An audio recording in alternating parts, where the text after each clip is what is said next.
Muy buenos días, hermanos. Abran sus Biblias, por favor, en Apocalipsis capítulo 3, versículos 5 y 6. Y hoy estamos dando por terminado el estudio del mensaje que Dios manda a la iglesia de Sardis. Una iglesia también con un mensaje muy llamativo, muy interesante, con muchísima sentencia y con muchísimas advertencias con relación a nuestra actitud de fe ante el Señor. Apocalipsis 3, 5 y 6 dice: el que venciere será vestido de vestiduras blancas, y no borraré su nombre del libro de la vida, y confesaré su nombre delante de mi Padre y delante de sus ángeles. El que tiene oído, oiga lo que el Espíritu dice a las iglesias. El mensaje a la iglesia de Sardis termina con promesas para los vencedores. Recordemos que parte de la estructura de los mensajes a las iglesias de Asia Menor implican en la parte final unas promesas o una promesa al vencedor. En este caso, la promesa que reciben los hermanos en la iglesia de Sardis es una promesa triple. Es una promesa muy abundante, muy generosa, de victoria y de premio y de honra a aquellos que por la gracia de Dios logren perseverar hasta el final. Y hoy nos vamos a concentrar en el carácter de esas promesas o de esas bendiciones o esos galardones que los creyentes de Sardis van a recibir. Vamos a recapitular un poco. Sardis era una iglesia que se estaba contaminando rápidamente con la ideología y la cosmovisión de la ciudad y del mundo imperante. Sardis era una iglesia que había vendido con facilidad los principios de la fe, se estaba adormeciendo en cuanto al fervor espiritual, en cuanto al entusiasmo por las cosas del Señor, y estaba bastante adormecida con relación a esos aspectos de la fe, pero muy dispuesta a practicar o aplicar los principios de la cosmovisión que dominaban en ese momento Asia Menor y el Imperio Romano. La iglesia de Sardis, al igual que la ciudad, estaba bastante dormida, bastante quieta. Y en el texto anterior recordamos una metáfora que se presenta en el versículo 4 de unas pocas personas en la iglesia de Sardis que no habían manchado sus vestiduras y que aún mantenían sus vestidos limpios o sin mancha o impecables, como fiel testimonio de la perseverancia de Dios en sus vidas y como fiel testimonio también de que en Sardis, pese a toda esa situación caótica, había algunos creyentes fieles. Tengo algunos pocos que no han manchado sus vestiduras y que andan en dignidad, y a esos pocos que se mantienen, o a ese pequeño remanente, es que viene la promesa del versículo 5 y el versículo 6. Queridos hermanos, nosotros todos como seres humanos, y especialmente en el contexto general del pueblo evangélico, se maneja mucho el concepto de las promesas. Inclusive muchos han comprado una Biblia de promesas, ¿cierto? Resaltada con las promesas. Y les llama muchísimo la atención abrir la Biblia y encontrar promesas. Y muchos de nosotros, cuando hacemos nuestra lectura diaria, nos enfocamos rápidamente en las promesas, es decir, en los beneficios, en los premios o en los galardones que Dios da a sus hijos o que Dios promete para sus hijos. Pero poco nosotros atendemos a las advertencias y a las sentencias que la palabra estipula también con gran claridad para cada uno de nosotros. Nos enfocamos en las promesas, pero fácilmente nos olvidamos de las advertencias. Pareciera que nuestra mente o nuestra razón está fácilmente condicionada para recibir las promesas o para guardarlas o para desearlas, pero para rechazar las obligaciones o los deberes o las advertencias. Y eso es lo que nosotros vamos a ver en el mensaje a las iglesias, y de manera especial a la iglesia de Sardis. El Señor tiene que ser supremamente contundente. Este es uno de los mensajes más contundentes que han recibido las iglesias de Asia Menor, porque ellos creían que tenían buenas obras, eran muy activos como creyentes, habían muchos ministerios desarrollándose en la iglesia, habían trabajos, habían compromisos, deberes, y aparentemente o a simple vista la iglesia estaba muy bien. Para el juicio de ellos y para el juicio de terceros, la iglesia estaba muy bien. Sin embargo, el Señor les dice: ustedes tienen nombre de que viven y están muertos. En la segunda parte les dice: afirme las obras que están para morir, porque no he hallado tus obras perfectas. Y en tercer lugar les dice: solo hay unos muy pocos o un pequeño grupo dentro de la iglesia que no han manchado sus vestiduras. Es decir, el común denominador de los asistentes en la iglesia de Sardis tenían sus vestiduras manchadas, o tenían sus vestiduras sucias, o no se preocupaban por una vida de santidad y una vida de dignidad frente a Dios. Aceptados por la sociedad, pero rechazados por el Señor. Aceptados por el mundo, recibidos bien por el mundo, pero censurados por nuestro Señor Dios por su actitud de beligerancia y también por su actitud de comodidad por la cual ellos están pasando. La iglesia de Sardis, en estos versículos que vamos a estudiar, nos va a dar a entender, con relación al tema del vencedor, como si la vida cristiana fuera como una especie de competencia. Por supuesto no lo es, no es una competencia. Pero los textos al final, cuando terminan con promesas para los vencedores o galardones para los vencedores, nos hace recordar los Juegos antiguos o los Juegos olímpicos entre los griegos, entre los romanos, cuando se hacían competencias en los coliseos y se premiaban a los pocos que ganaban o a los pocos que ocupaban los primeros. Cuando el texto anterior dice tengo unos pocos, da la impresión que son los pocos que en la metáfora de los juegos logran llegar a la meta o logran perseverar hasta el final. Y esos pocos van a recibir el premio honorífico o el premio merecido por su esfuerzo y por su dedicación. Queridos hermanos, el objetivo que Dios tiene para nosotros los creyentes no es llegar primero, ni competir. Lo que Dios nos quiere mostrar es nuestra incapacidad para podernos mantener en la línea de batalla, nuestra incapacidad para mantenernos limpios y dignos, pero la gracia de Dios para llevar a su pueblo o a sus hijos hasta la meta y galardonarlos. Una de las preguntas que vamos a tener que meditar en esta mañana con relación al texto que nos ocupa es, ¿puede apostatar un verdadero creyente? Es una pregunta que en muchos contextos se ha escrito y se ha pensado y se ha debatido. ¿Puede un creyente verdadero o un elegido por gracia perder definitivamente la salvación? Esas son preguntas en cuestión en el texto que nos ocupa hoy. Muchos dirían sí, se puede perder porque no se persevera, se puede perder porque no se vive en santidad, se puede perder por algunos pecados. Vamos a ver qué dice la Biblia y qué dice nuestro Señor con relación a esta pregunta. Otra pregunta que podemos nosotros hacernos en esta mañana es, bueno, si un creyente es elegido pero vive de cualquier manera en asuntos de su fe y de su moralidad, ¿puede de esa manera agradar a Dios? ¿O se demanda para el creyente una vida en santidad? Hay posturas encontradas con relación a esto. Ahora, no posturas encontradas en la Escritura. Las posturas en la Escritura están claras, pero somos nosotros los que hacemos entendimientos e interpretaciones inadecuadas.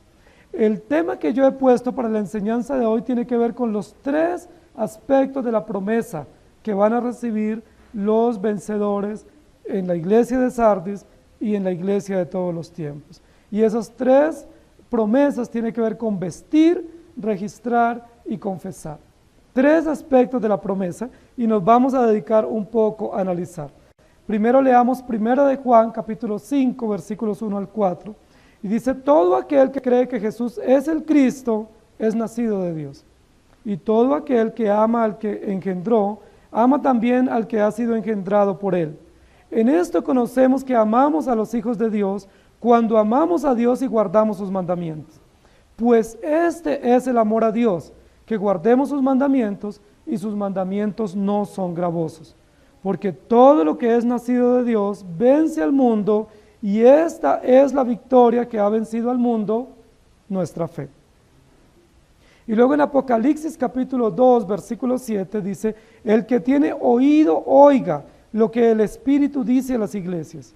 Al que venciere, le daré a comer del árbol de la vida, el cual está en medio del paraíso de Dios. Y otro texto que es muy conocido por nosotros, Mateo 24:13, mas el que persevere hasta el fin, este será salvo.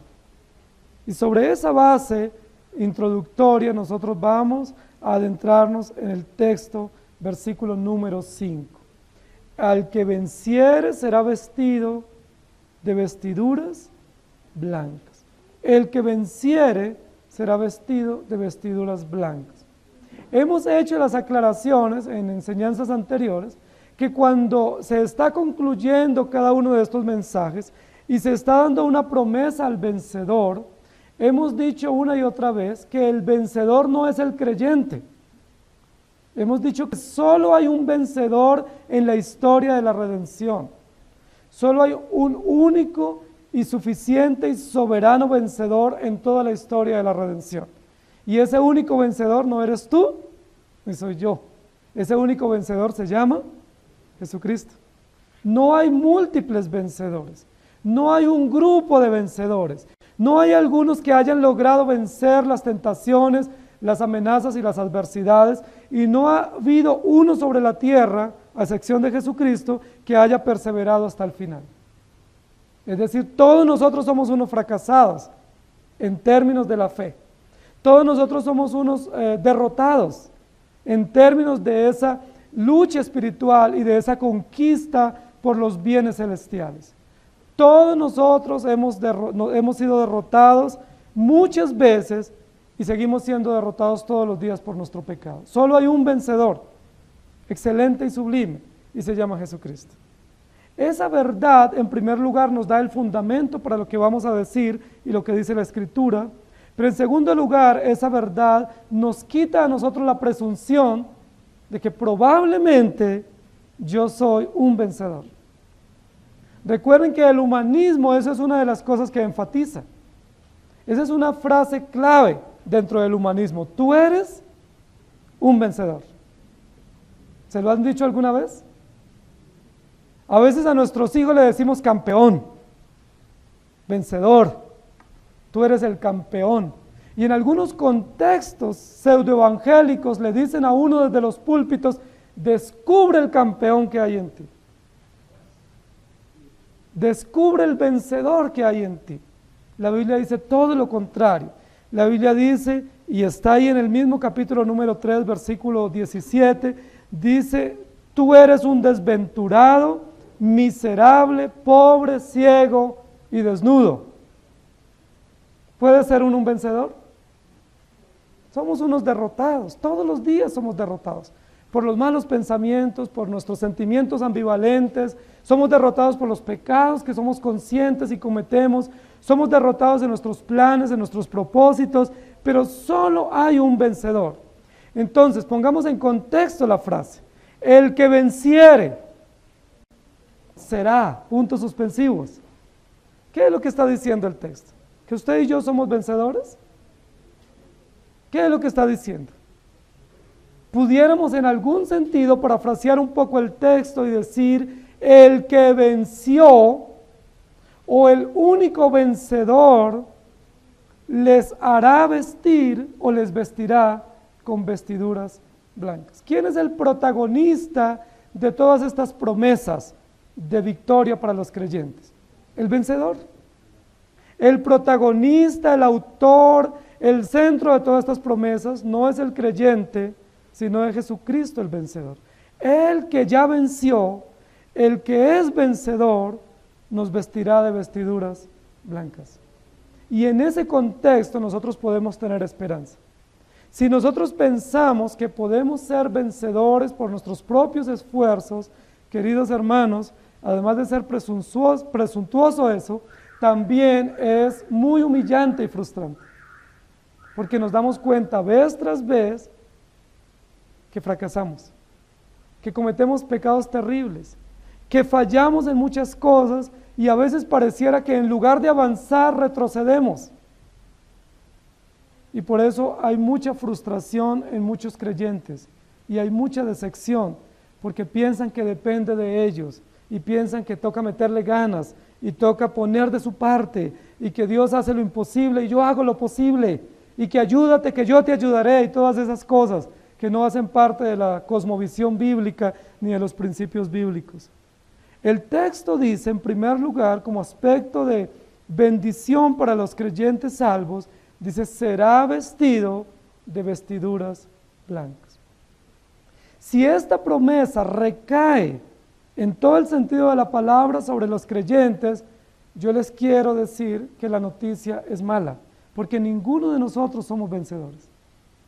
En ese sentido, ninguno de nosotros podemos aspirar a tener vestiduras blancas, porque ninguno somos vencedores. Si no hay justo ni siquiera uno, entonces no hay vencedor ni siquiera uno.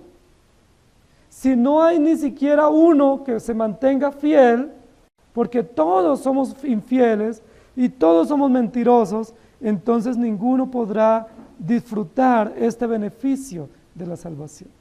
El texto lo que está diciendo es: aquel que por la gracia de Dios lo salve y lo sustente hasta el final, una garantía o una señal evidente de que Dios ha obrado en su corazón, de que Dios lo ha limpiado y lo ha dignificado, es que le pondrá un vestido blanco.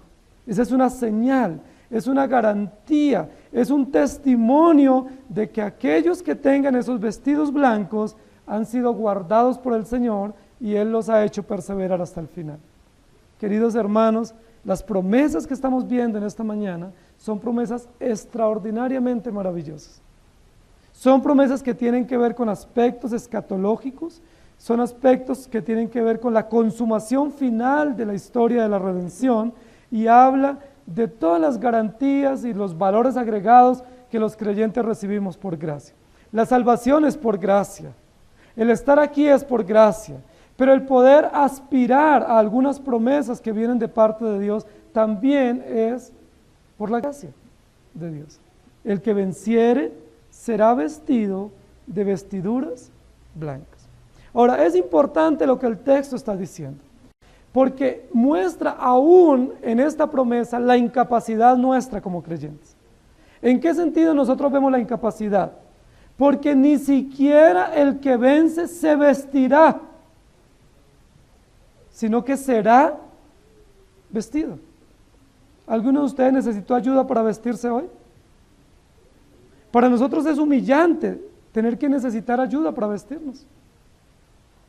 Es un aspecto humillante cuando uno tiene una enfermedad o está incapacitado o llega a la vejez y no puede uno por uno mismo defenderse. Es uno de los aspectos más humillantes. Tener que necesitar que alguien lo ayude a uno a vestir o a cumplir sus funciones. Recuerden que esa fue una de las cosas que el Señor dijo con relación a uno de los discípulos, que iba a morir de viejo y necesitaría que alguien lo ayudara o lo auxiliara, porque no iba a poder valerse por sí mismo. Es muy hermoso cuando nosotros podemos ir al ropero y buscar nuestra ropa y nosotros vestirnos y no tener que necesitar ayuda. Nos sentimos que somos útiles, que tenemos las capacidades y que tenemos las facultades. Pero esta promesa, imagínense lo siguiente: somos vencedores, pero no nos podemos vestir por nosotros mismos. ¿Qué es lo que está diciendo el texto? Ni somos vencedores, ni nos podemos vestir. Entonces, ¿qué es lo que dice el texto? Cristo es vencedor y el que es vencedor nos viste a nosotros. Y eso es humillante, pero honorífico también, porque lo que muestra es que ese vestuario o esa actitud de ser vestidos no es una iniciativa nuestra, no es una acción nuestra o no es una obra que nosotros podamos hacer, sino que es una tarea que realiza Jesucristo, el Cordero vencedor. ¡Qué cosa tan extraordinaria! No fue que yo propuse vestirme de blanco, no fue que yo logré como una obra vestirme de blanco, no fue que yo busqué ese vestuario y me lo puse y salí muy elegante, fue que Dios determinó vestir a sus hijos de blanco. Además de ser humillante para nosotros como pecadores y como soberbios, orgullosos, esta actitud de que Dios nos vista, también es un contraste terrible, porque nosotros siempre nos vestimos de suciedad, nosotros siempre nos vestimos de maldad. Y si ustedes evalúan un poco esta semana de qué se vistieron, cuáles fueron sus conversas, cuáles fueron las situaciones que tuvieron en casa, qué situaciones se les presentaron en su trabajo, ustedes se van a dar cuenta que ustedes están sucios. Tuvimos peleas, tuvimos conflictos, reaccionamos mal, juzgamos, malos pensamientos, malas acciones. Obramos terriblemente mal esta semana. ¿Cómo está nuestro vestido? Sucio, sucio, manchado. Es decir, yo no dispongo o no propongo vestirme y mucho menos vestirme de blanco. Pero Dios, que es perfecto y que es vencedor absoluto y soberano, dispuso desde la eternidad a sus hijos, únicamente a sus hijos, vestirlos de blanco. Queridos hermanos, hace 8 días mencionábamos del diseño de estos vestidos, que debe ser un diseño extraordinariamente hermoso, donde todos los creyentes estaremos engalanados en su presencia con unos diseños hechos por nuestro propio Señor. Pero hoy estamos yendo un poco más allá, o el texto va un poco más allá, y dice que no solamente tendremos vestidos blancos, sino que el Señor mismo nos vestirá. Necesitaremos de Él, y Él nos vestirá con vestiduras blancas para mostrar la dignidad que Él nos ha dado por Jesucristo. Dijimos la semana pasada que el vestido en cualquier sociedad, pero especialmente en la cultura judía, era sinónimo de dignidad. El vestuario era sinónimo de dignidad. Dependiendo del vestuario que tú llevaras, o indicaba la ocasión para la cual ibas, pero mostraba también la dignidad o la clase, o la distinción, o la elegancia de la persona. El vestido que el Señor Jesús da a su pueblo que permanece, en el cual Él obra hasta el final, es un vestuario de dignidad. ¿La dignidad de quién, queridos hermanos? La dignidad de Jesucristo, el Cordero Vencedor. Porque usted ni yo tenemos dignidad hoy, y mañana tampoco la tendremos. Hay una escala de santidad y mañana posiblemente yo sea más santo, con una aureola mayor. La santidad y la dignidad la obra el Señor. Ahora, ¿qué es lo importante de este vestido? Este vestido es un testimonio externo. Lo interno no lo podemos ver, pero ¿cómo nosotros sabemos sobre alguien o cómo podemos juzgar o evaluar sobre alguien? Por el vestido, ¿cierto? Si llega una persona sudada y con una ropa de trabajo, ¿qué decimos? ¿Viene del trabajo? ¿O va para el trabajo? ¿Sí? Si viene con un vestido muy elegante, como para fiesta, decimos, ¿y eso para dónde va? ¿Dónde es la fiesta que no invitó? ¿Por qué? Porque el vestuario es un testimonio externo que nos indica algo, nos indica lo que hay dentro. ¿Saben qué significa este tipo de vestuario en el contexto del pasaje? Significa una doctrina maravillosa que nosotros no debemos dejar de enseñar. La doctrina de la santificación. La doctrina de la santificación. Este vestuario lo que muestra es que es supremamente importante la santidad para poder ver a Dios. Que la santidad es una razón básica de la obra del Evangelio en los creyentes. Y como dice en otro lugar, sin santidad nadie verá al Señor. Ese vestuario blanco, ese vestuario tan elegante y tan digno que Dios ha preparado para sus hijos, nos muestra en primer lugar la santidad de Dios. Es decir, que Dios no tiene relación con el pecado y no nos va a admitir de cualquier manera. Pero en segundo lugar muestra lo importante de la santidad en la vida de los creyentes. Cosa que habían perdido los creyentes en Sardis y que con facilidad nosotros perdemos. Los creyentes de Sardis estaban manchados. Posiblemente no en su vestuario físico, pero metafóricamente hablando, estaban manchados con los negocios del mundo. Estaban manchados con las relaciones y la cosmovisión del mundo. Y el Señor dice, tengo unos pocos que aún no han manchado sus vestiduras. El vestuario en este contexto nos muestra la básica verdad de la santidad. Queridos hermanos, ¿son ustedes santos? ¿Vivimos vidas limpias delante de Dios? ¿Nuestra conciencia y nuestras acciones y nuestros pensamientos son puros y son perfectos delante de Dios? ¿Cuál es la sentencia para la iglesia de Sardis? No he hallado tus obras perfectas delante de mí. La respuesta a la pregunta que yo les estoy haciendo es, nosotros no somos santos. Aunque hay un encargo imperante de santidad, nosotros todo el día nos ensuciamos con cosas que afectan o que destruyen la santidad y que ponen en evidencia nuestra pecaminosidad. Ahora, eso es importante que suceda. Porque si eso no sucediera, nosotros seríamos más fariseos de lo que ya somos. Pero ¿saben por qué es importante darnos cuenta que somos pecadores? Porque eso nos humilla y nos damos cuenta que somos malos y perversos y que nuestra única esperanza está en Jesucristo. Que nosotros no podemos limpiar nuestros vestidos con nuestras obras, que más bien nuestras obras los ensucian y los manchan más. Que nosotros, si queremos tener vestiduras limpias o sin mancha, necesitamos ir al Señor. Y eso se llama perseverancia, se llama dependencia, se llama morir a nosotros para ir al Señor, a que a través del brillo de su presencia nos dé la limpieza y la pureza que nosotros necesitamos y que Dios demanda de cada uno de nosotros. Nosotros todos somos pecadores. Pero Dios, en aquellos que Él ha obrado por gracia, Él mismo irá por los medios que Él ha provisto, aplicando la santidad. ¿Cuáles son los medios que Dios ha dispuesto para nuestra santidad? Su palabra perfecta, que es un espejo, ¿cierto? Su Espíritu Santo, que habla a nuestra conciencia y nos hace reconvenir cuando hemos obrado deliberadamente en contra de la ley de Dios. Pero Dios también ha provisto las relaciones entre nosotros para ayudarnos a crecer en la santificación.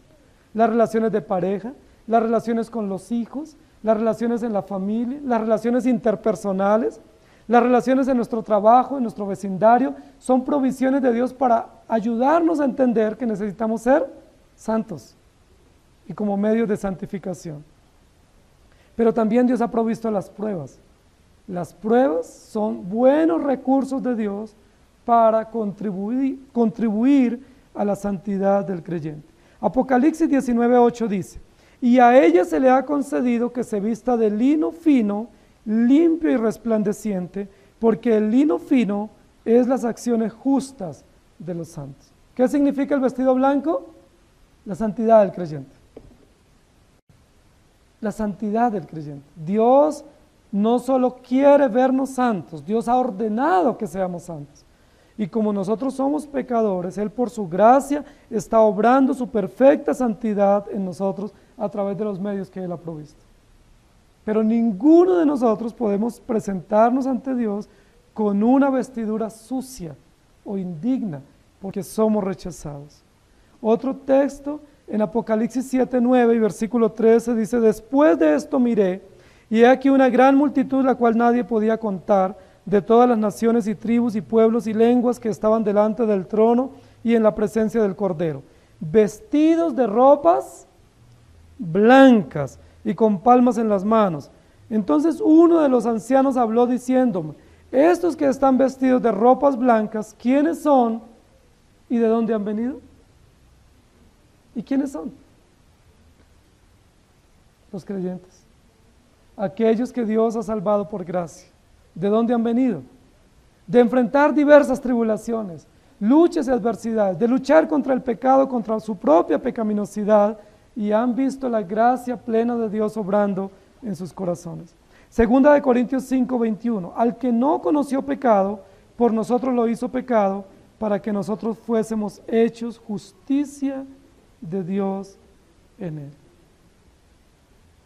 En Efesios 4:24 dice, vestidos del nuevo hombre, creados según Dios en la justicia y santidad de la verdad. Vestido de dignidad. Vestido de dignidad. Todos los creyentes en la presencia del Señor podemos llegar solamente vestidos de la dignidad de Cristo. Y eso es una cosa extraordinariamente hermosa. No nos tenemos que preocupar por comprar ese vestido porque Dios ya lo compró con precio de sangre y lo tiene preparado para cada uno de sus hijos. Y esa es una de las promesas iniciales que tiene que ver con el testimonio público o con el testimonio externo que los hermanos en Sardis y los hermanos aquí en la iglesia debemos dar de Cristo. ¿Cómo sabemos que tú eres un hijo de Dios? porque sabes versículos bíblicos, porque te sabes la doctrina, porque cuando nos hacen prueba la respondemos todas bien. ¿Cómo se sabe que tú eres hijo de Dios? ¿Cómo los demás saben? Ahora es probable que alguien diga, bueno, es que a mí no me importa que los demás sepan si soy cristiano o no. Pero la Biblia dice que sí importa. La Biblia dice que es importante lo que otros piensen de nosotros, que es importante lo que otros vean y analicen de nosotros como cristianos. La Biblia dice, si ustedes están que se muerden de envidia y de celos y de iras, ¿qué pensarán los demás? Ahora, no por la reputación nuestra, sino por a quien nosotros representamos, a quien nosotros anunciamos.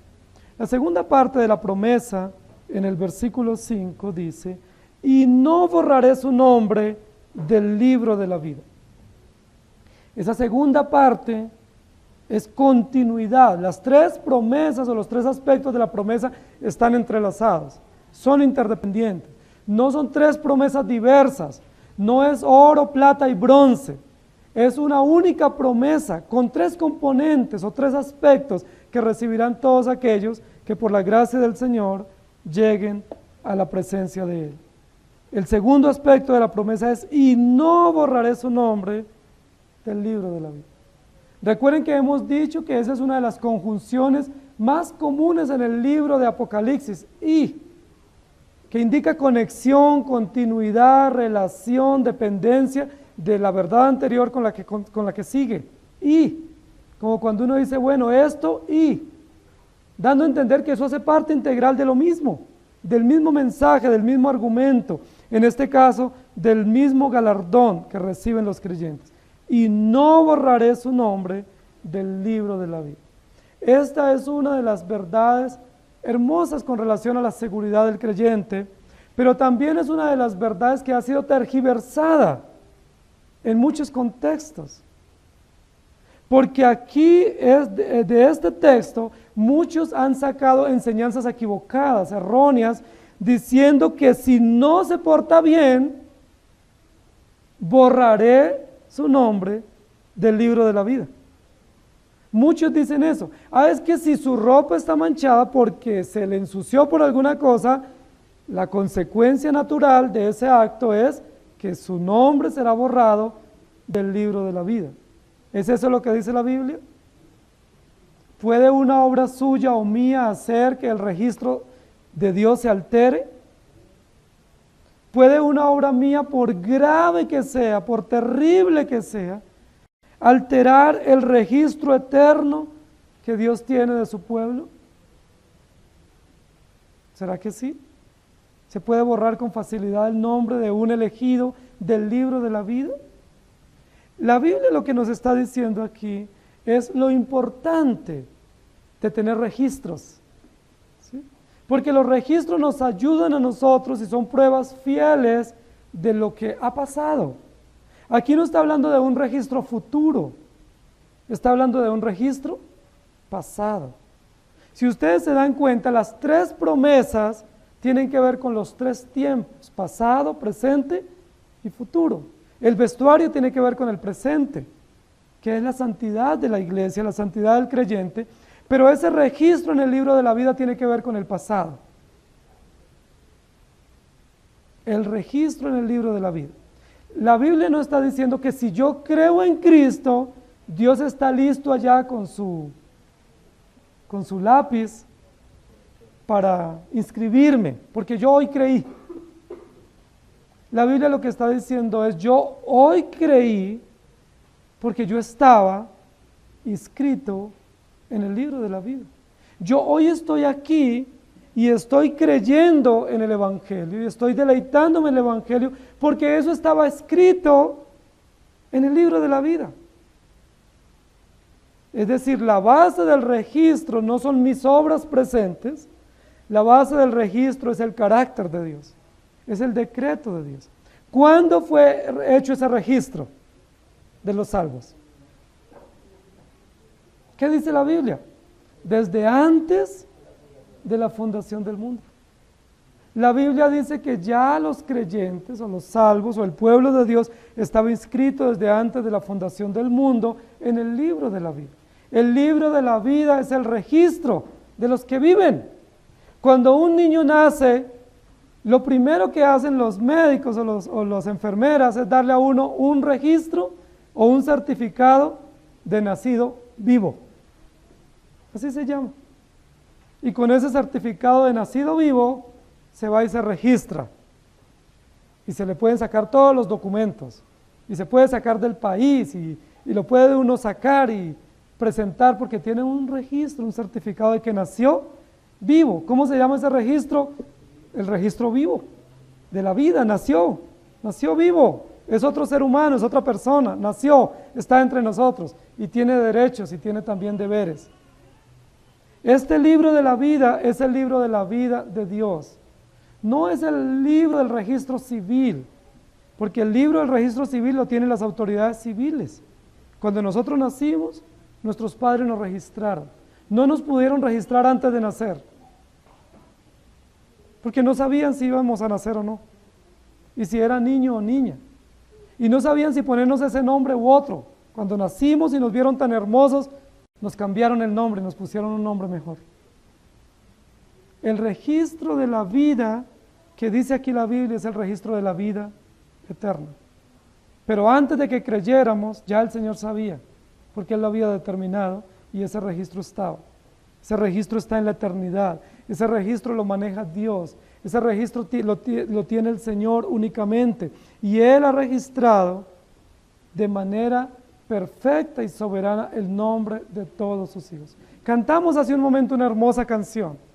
Cuando allá se pase lista, yo responderé a mi nombre.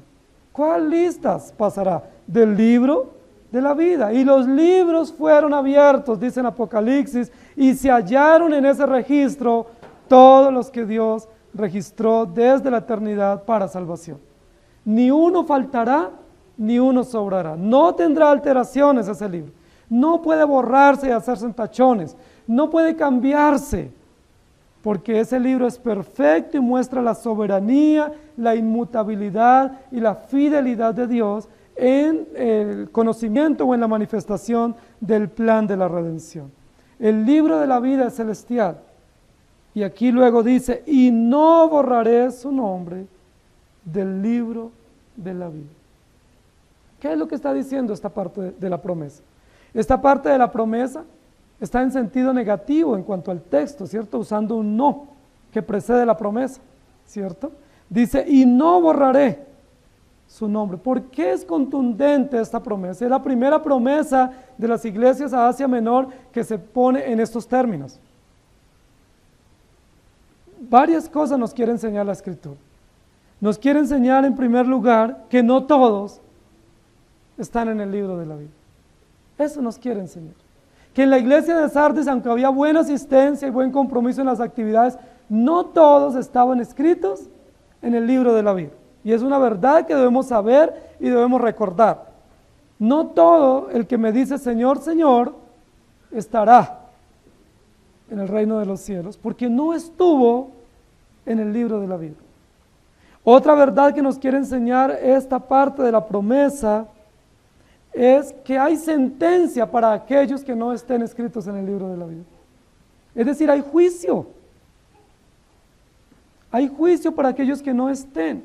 Esta parte de la promesa, si bien es cierto, es esperanzadora para los creyentes, también es de sentencia y de juicio para los incrédulos.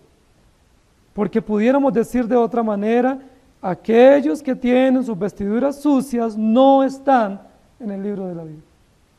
Pero esta sentencia también nos muestra la inmutabilidad de Dios.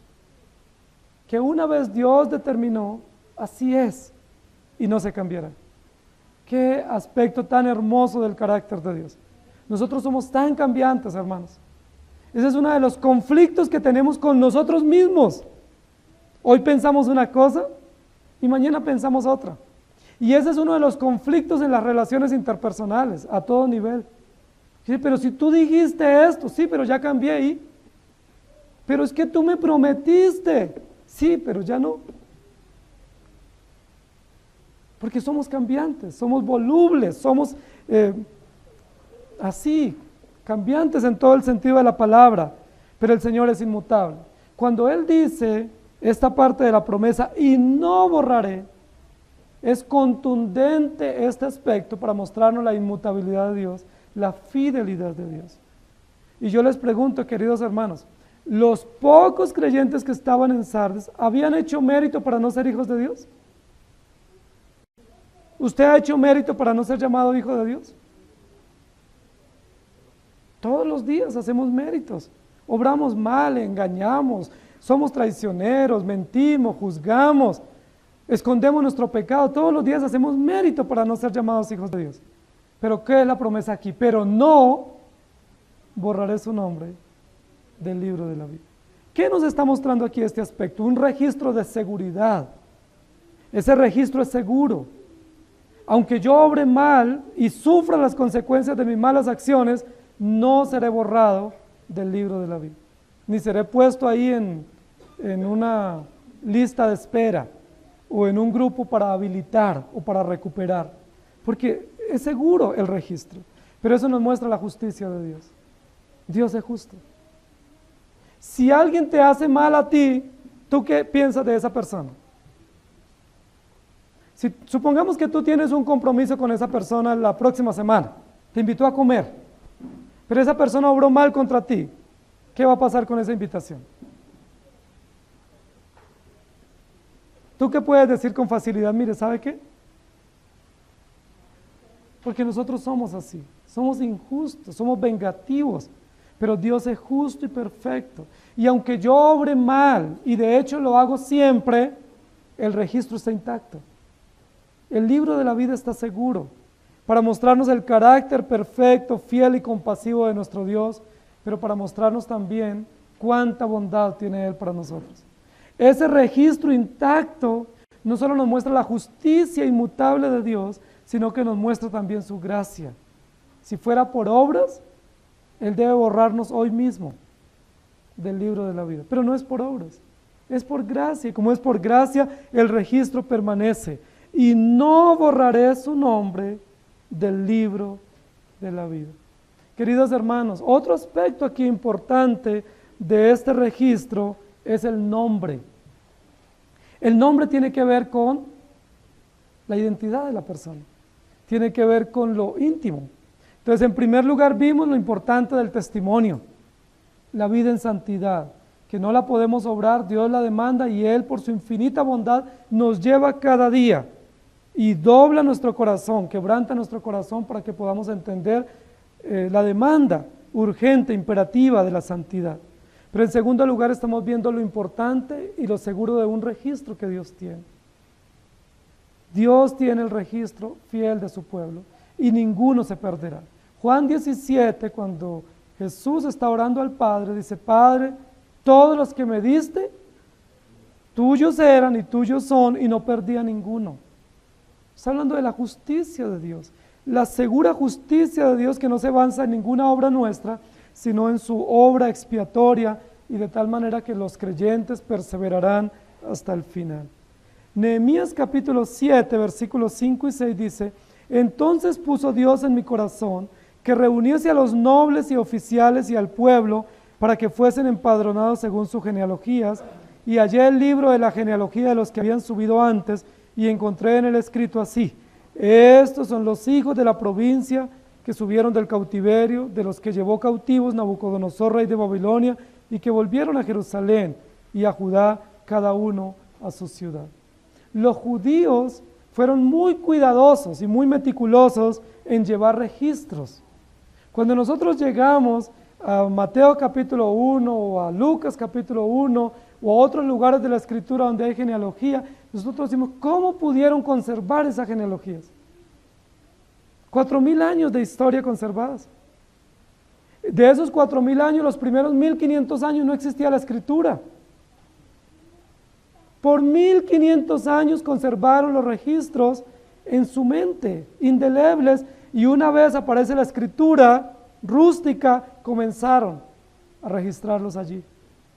y a medida que surgieron la escritura un poco más especializada, los fueron pasando y hicieron las copias debidas. ¿Cómo nosotros sabemos esos registros? Recuerden que pudiéramos decir que Mateo lo supo directamente por inspiración, pero ¿cómo lo supo Lucas? Por investigación, por registro histórico, ¿sí? Registro histórico de los judíos. Queridos hermanos, Dios tiene un registro de su pueblo y ese registro es fiel y es seguro. Nosotros hoy en la sociedad en la que estamos y en estas ciudades como Bogotá, nosotros ya hemos perdido, nosotros ya nos olvidamos qué hicimos ayer. Nosotros no tenemos registros de lo que pasa en las familias, en nuestros hijos. Lo máximo que tenemos son registros fotográficos. Pero ya no tenemos registros escritos. En las épocas antiguas era muy importante tener registros de cómo se compraba algo, qué pasaba en las familias, las historias. Hemos perdido tanto en la sociedad posmoderna en la que nosotros estamos. Pero si ponemos nuestros ojos en la Escritura, vemos que Dios conserva su palabra. Dios es fiel y su registro permanece siempre. Ezequiel 13:9 dice: estará mi mano contra los profetas que ven vanidad y adivinan mentira. No estarán en la congregación de mi pueblo, ni serán inscritos en el libro de la casa de Israel, ni a la tierra de Israel volverán, y sabréis que yo soy Jehová. Lucas 20:10, importante versículo, queridos hermanos. Pero no os regocijéis de que los espíritus se os sujetan, sino regocijaos de que vuestros nombres estén escritos en el libro de la vida. A veces nos regocijamos muchísimo de recibir una bendición económica, nos regocijamos de tener una salud, de tener un milagro. Hay personas que corren tras los milagros y están felices recibiendo milagros, echando fuera espíritus y haciendo muchas cosas. Dice la Biblia, no se regocijen de eso. Regocíjense de que sus nombres estén en el libro de la vida, no de los beneficios o de las cosas temporales. El texto dice: el que venciere será vestido de vestiduras blancas, y no borraré su nombre del libro de la vida. Hermanos, estamos seguros en Dios, amén. Estamos seguros en Dios. Podemos obrar muy mal. Cuando obramos mal, sufriremos todas las consecuencias. No pasaremos por alto las consecuencias, las sufriremos. El dolor, la disciplina, la corrección, la humillación, la sufriremos. Pero no está en entredicho la salvación, porque la salvación no depende de nosotros, depende de nuestro Señor. Y continúa diciendo: y confesaré su nombre delante de mi Padre y delante de sus ángeles. Y confesaré su nombre. Cada uno de nosotros tenemos un nombre. Ese nombre indica identidad, ¿sí? Es algo muy propio que tenemos. De lo más propio que tenemos es nuestro nombre. Por eso debemos ser llamados por nuestro propio nombre, no por apodos, porque los apodos lo que hacen es desdibujar la identidad o la imagen de una persona, y es una forma de maltrato, es una forma de matoneo, de bullying, usando conceptos contemporáneos, para que vean que no soy tan anticuado, por lo menos leo alguito. Debemos usar nuestro propio nombre, es el nombre que Dios nos dio a través de nuestros padres, a través de nuestros tutores. El nombre indica identidad, esencia. El nombre indica que somos, que existimos, que tenemos una identidad. Cuando estamos esperando a nuestros hijos, estamos muy deseosos de ponerles un nombre, y un nombre especial, un nombre sonoro, un nombre nuevo, que no sea común. ¿Por qué eso es importante? Porque es importante para nuestros hijos el nombre. ¿Qué es lo que dice esta promesa? Y confesaré su nombre, es decir, el nombre del creyente, el nombre del salvo, delante de mi Padre. Ahora, ¿cuál es el nombre que nosotros tenemos sin Cristo? Posiblemente algunos de ustedes tenían el nombre de tramposo, o el mentiroso, o el incumplido, o el faltón. Esos son nombres que tenemos sin Cristo. Pero cuando somos traídos a Cristo, ya lo vimos en un pasaje anterior, en el capítulo 2, versículo 17, dice: le daré una piedrecita blanca, y en la piedrecita escrito un nombre nuevo, el cual ninguno conoce, sino aquel que lo recibe. ¿Cuál es el nombre nuevo que usted ha recibido? El que nos da el estatus de hijos de Dios, el que nos da el carácter de hijos de Dios. Ese nombre que no es público y que lo conoce solo quien lo recibe es: yo soy un hijo de Dios. ¿Ustedes tienen ese nombre? ¿Han recibido ustedes ese nombre de hijos de Dios, ese estatus, esa condición de hijos de Dios? Amén. Si ustedes han recibido ese nombre es el que Jesús va a confesar delante del Padre. Él no va a decir: ahí va entrando Ismael, y yo lo conozco desde hace mucho tiempo y me cae bien, y él se portó más o menos. Eso no es la confesión que va a hacer Jesús delante del Padre. Es una confesión solemne, y cuando vaya entrando ese creyente con vestiduras blancas y se busque en el registro y aparece registrado ese nombre, se le abrirán las puertas del cielo y Jesús mismo dirá: ese es un hijo de Dios, porque yo lo redimí y porque yo lo sostuve hasta el final. Esa es la imagen de lo que va a acontecer. Los tres momentos se juntarán: el pasado de un registro fiel y seguro que muestra la justicia de Dios, el presente glorioso del creyente de recibir una vestidura blanca de su vida en santidad, pero también el final consumado, donde el Señor dirá: bien, buen siervo y fiel, en lo poco has sido fiel, en lo mucho te pondré. Entra. No pensemos que todos nuestros nombres físicos o civiles serán puestos en evidencia ya. El único nombre que se nombrará por siempre en la eternidad con relación a los salvos es Hijo de Dios. ¿Se acuerdan cuál fue el nombre que se dio cuando Jesucristo fue bautizado? La voz que se escuchó: este es mi Hijo amado, en el cual tengo complacencia. Cuando el texto está diciendo aquí: y confesaré su nombre delante de mi Padre, lo que está diciendo es que cuando entre ese creyente con ese vestuario que Dios le pone o Jesucristo le pone, Jesucristo mismo se encargará de decir: Él está en el registro porque Él es un hijo de Dios y debe entrar a la gloria eterna. Por eso el texto es muy importante: confesaré su nombre delante de mi Padre. Queridos hermanos, eso nos muestra varios aspectos. Primero, que yo no voy a autonombrarme o autopromoverme. No existe eso en asuntos de la fe y mucho menos del Evangelio. Yo no puedo promoverme, decirme: Señor, yo también creí en ti. ¿Recuerdan que les dijo Jesús? Nunca os conocí. Señor, yo iba a la iglesia todos los domingos y yo me acuerdo que yo diezmaba y un tiempo también yo hice milagros y hablaba en lenguas y Señor, tú no sabes todo lo que yo he hecho. Si quieres te muestro todo mi portafolio. No funciona eso, hermanos. No existe la autopromoción. No existe el autorreconocimiento frente a Dios. Lo único que vamos a hacer cuando estemos allá ante el Señor, ¿saben qué va a hacer?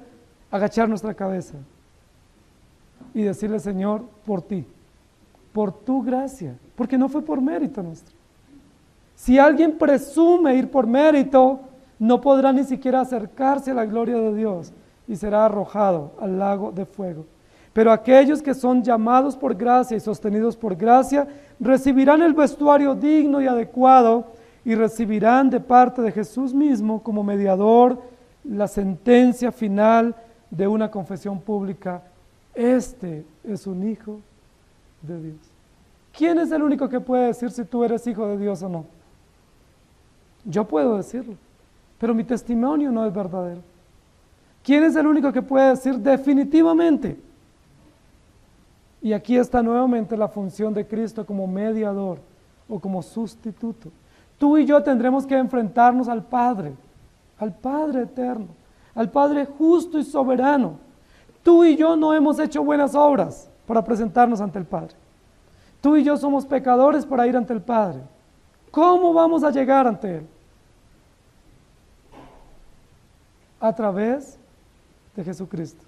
Jesucristo estará allí junto al Padre a la derecha y dirá: este es un hijo de Dios.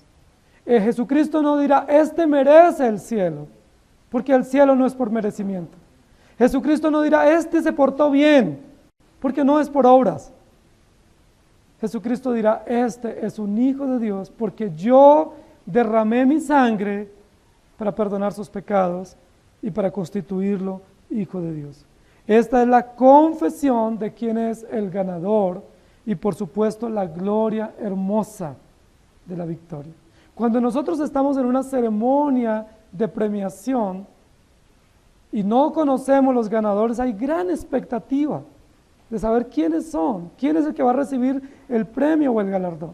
Ahora, cuando se hacen competencias de cualquier tipo y se dan premiaciones, nosotros sabemos que esas premiaciones son por mérito. ¿Ustedes han visto en algún colegio o en alguna competencia que se premie al niño que se portó más mal en el colegio y que perdió el año? ¿A quién le dan el premio? ¿O el bono? ¿O la mención? Es por mérito. No es así en el cielo, queridos hermanos. Por eso no podemos competir. Por eso no se permite pretender que yo sé más y tú sabes menos, o tú puedes más y yo puedo menos. Porque en el reino de los cielos todos nos ayudamos los unos a los otros, caminamos los unos con los otros, nos perdonamos unos a otros y vamos juntos. Pero el Señor dirá, este es mi hijo. Confiesa el nombre de los ganadores que van a entrar a la gloria celestial. Y este es otro aspecto de nuestra doctrina, la gloria eterna. ¿Se han ustedes imaginado cómo será ese día, queridos hermanos? Puede ser un día como hoy, lo cantamos esta mañana, puede ser una mañana gloriosa, cuando el Señor abra los libros y tengamos que comparecer ante Él. Los creyentes, salvos por gracia, no compareceremos con temor, pero tampoco compareceremos con altivez ni con soberbia. No hay temor porque ya no hay temor para los creyentes, pero ninguno irá sacando pecho y dirá, ve, valió la pena lo que hice, ¿no? Yo me esforcé y mire lo que logré. Todos estaremos diciendo, Señor, es por ti y para ti. Y luego termina diciendo el pasaje, el que tiene oído, oiga. ¿Quiénes son los únicos que tienen oídos espirituales para oír? Los creyentes. Solo los creyentes tienen oídos espirituales para oír lo que el Señor dice a su pueblo. Queridos hermanos, necesitamos escuchar lo que dice el Espíritu. ¿Qué te dice a ti el Espíritu hoy? Nosotros no somos de los que presumimos que el Espíritu nos habla todo el tiempo y que nos habla cosas extrabíblicas. No somos una iglesia así. No somos una iglesia que dice, es que hoy el Señor me habló. Nosotros somos una iglesia donde Dios nos habla todos los días por su palabra. No escuchamos voces porque no sufrimos de delirio ni alucinaciones, pero cada vez que vamos a la palabra, escuchamos la voz de Dios. ¿Qué te habla hoy el Espíritu a ti? ¿Te da esperanza? ¿Te llama a una vida de santidad? ¿Te da fortaleza? ¿Te llama a ser fiel y constante? ¿Qué te habló el Espíritu hoy? ¿A escuchar lo que Él dice? ¿A evitar luchar en tus fuerzas y poner tu vida en las manos del Señor? Si el Señor hoy te está hablando por su palabra, es porque Él te escogió para ser salvo. Si no te dijo nada hoy, hay que poner en duda su cristianismo. Si después de estar hoy acá, Dios no te ha dicho nada y simplemente estuviste en una reunión bonita, tú debes evaluar si eres hijo de Dios o no. Pero si hoy Dios te está hablando a vivir en santidad, a rendirse ante sus pies, a confiar en su obra justa y a descansar y anhelar el día glorioso de su venida, yo creo que usted puede decir, yo también soy un hijo de Dios. Inclinen su rostro, por favor. Amado Señor, gracias por darnos tu palabra. Tu palabra es inagotable, estupenda, maravillosa. Y tu palabra nos recuerda del ya, pero todavía no. Tu palabra hoy nos dice que todas las situaciones que vivimos, familiares, las luchas que tenemos económicas, las dificultades de nuestra salud, todos los sinsabores y las frustraciones que tenemos, que cobran sentido cuando escuchamos tu palabra. Hoy cobra sentido la fe nuestra en medio de los sinsabores que afrontamos.